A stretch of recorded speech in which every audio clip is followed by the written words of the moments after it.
రత్న గారి కంటే ముందు అమ్మ పక్కింటి పరిమళ చాలా బాగుందని కానీ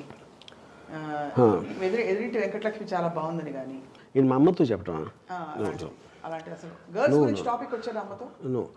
నాకు అర్లియస్ట్ ఏం గుర్తుందంటే అంటే నాకు ఏజ్ నాకు గుర్తు రావట్లేదు. మా అమ్మ మా సృష్టిలో అన్నిటికన్నా అందమైంది ఆడది అని ఎవరితోనూ చెప్తాను, అది గుర్తుంది నాకు. అప్పుడు నాకు అర్థం అవ్వలేదు అసలు చెప్పింది, ఎందుకంటే ఆబ్వియస్లీ నాకు సెక్షువల్ అవేకనింగ్ వచ్చి ఉండకపోవచ్చు, అందుకని చాలా యంగ్ అనుకోండి. ఫస్ట్ టైం అది అక్కడ గుర్తుంది నాకు. ఫస్ట్ టైం అంటే అమ్మాయి అందం గురించి నేను ఫస్ట్ టైం విన్నది అమ్మ దగ్గర నుంచే, ఏదో కాంటెస్ట్ అది. తర్వాత ఇప్పుడు ఇక్కడ కాలనీలో ఎవరో మా సిస్టర్ ఫ్రెండ్స్ ఎవరు వచ్చి లేకపోతే ఎవరో రోడ్ల మీద నడుస్తూ వెళ్తూ ఉంటే అవన్నీ నేను కిటికీలో చూసేవాడిని. చూసి ఏమనుకునేవారు?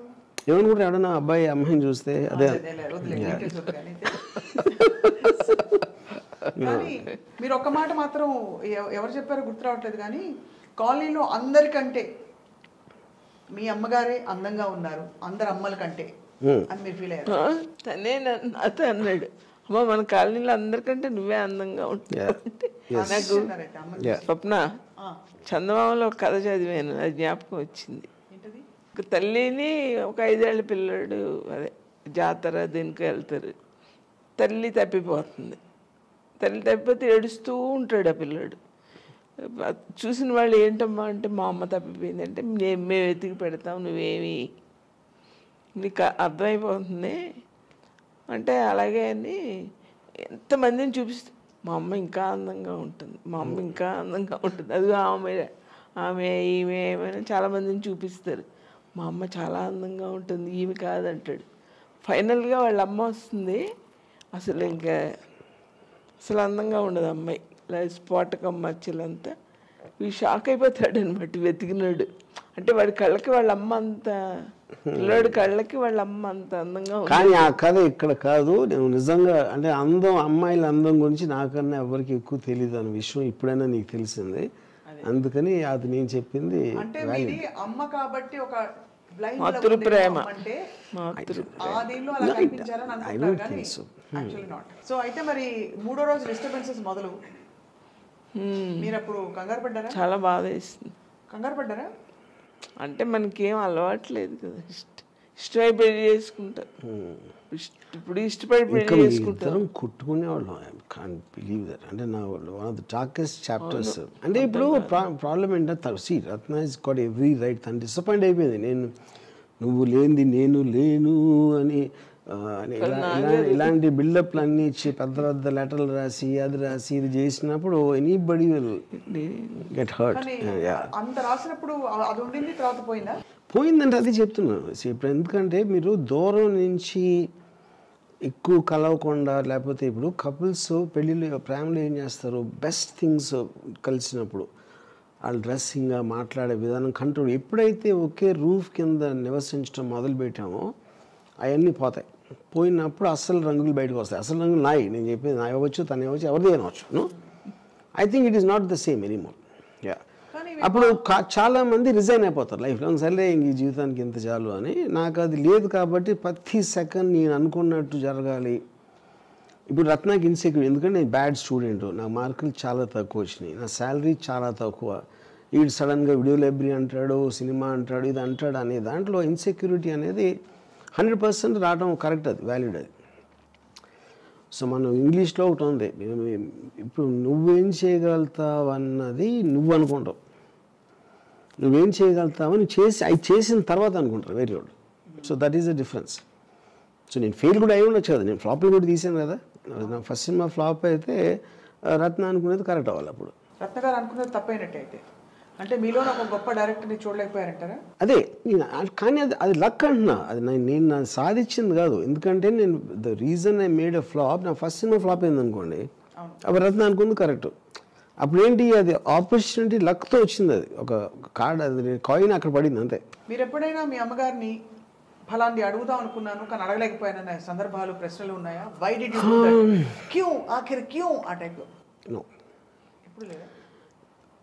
ఎందుకంటే నేను ఆ ఎమోషనల్ బాండ్ అనేది ఇప్పుడు ఇందాక చెప్పాను కదా, స్కూల్ డేస్లో వెరీ బిగినింగ్ ఆఫ్ ఇంటర్మీడియట్ వరకు ఉన్న దానికి నేను ఒకసారి బీటెక్ ఇంజనీరింగ్ కాలేజ్కి వెళ్ళిన దగ్గర నుంచి డిఫరెన్స్ వచ్చేసింది. ఎందుకంటే I went in wider world. ఆ వరల్డ్లో ఉన్నప్పుడు అమ్మతోటి నేను అంతకుముందు ఉన్న ఇంటరాక్షన్ నాకు లేదు. నాన్నగారితో ఉండేది. నాన్నగారితో ఎందుకు ఉండేదంటే ఒకటి ఆయన ఫిల్మ్ ఇండస్ట్రీలో ఉండేవారు. వాళ్ళ ఇంట్రెస్టింగ్ పర్సన్స్, ఆయన ఫ్రెండ్స్ వీళ్ళు వచ్చి ఆ మాటలు వినడానికి దాంతో అది ఉండేది. ఇంకోటి ఇందాక అమ్మ చెప్పినట్టు నేను ఆ డిపెండెన్సీ ఫ్యాక్టర్ అనేది పోయింది. అడగటం కానీ డబ్బులు అడగటం ఇలాంటివన్నీ.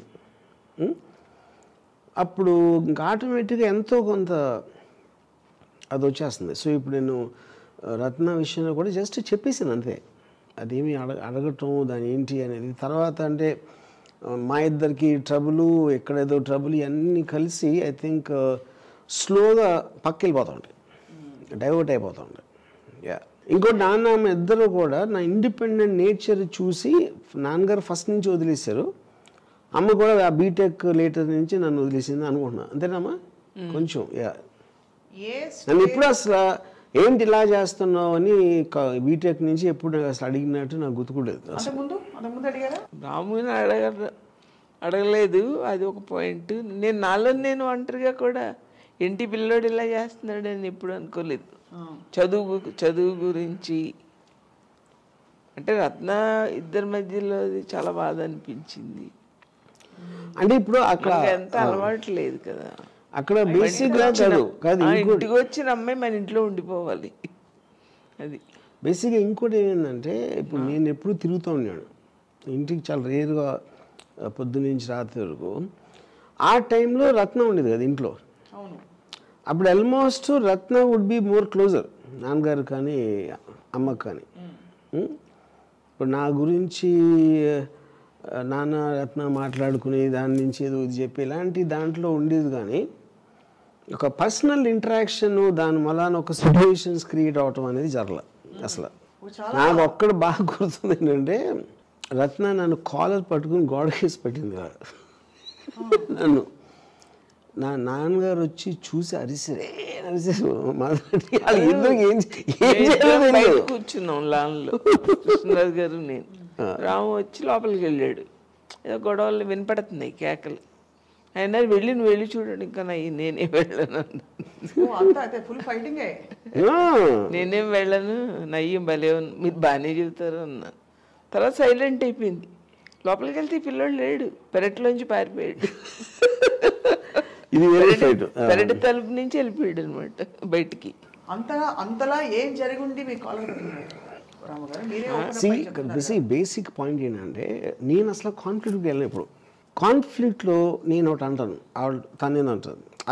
ఇద్దరు అరుచుకున్నప్పుడు ఒక విధంగా ఎక్కడికి వెళ్ళి అవుతుంది. ఒక మనిషి రియాక్ట్ అవ్వకపోయేసరికి అవతలకి ఇంకా కోపం వచ్చేస్తుంది.